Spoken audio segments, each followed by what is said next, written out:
How long does the EB3 visa process take right now? Currently, it's taking around 48 months, or roughly 4 years, from start to finish. The first step is the PERM labor certification. That's taking about 16 to 17 months right now. Step 2 is the I-140 petition with USCIS. That's relatively quick.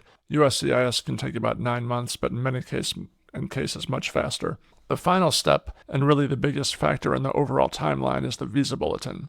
It has cutoff dates that determine when you can move forward, and it's based on your priority date, which is the date that your PERM was filed. That date determines your place in line for the green card. Once your priority date becomes current, then you can file the final step. That's either adjustment of status if you're in the U.S., or consular processing if you're outside the U.S. So when you add it up all together, figure about 48 months or 4 years for the total EB3 processing right now. Now, these timelines do change. They can get faster, they can get slower, but right now, figure about 4 years. It's not a fast process, but it does result in permanent residence for you and your dependents.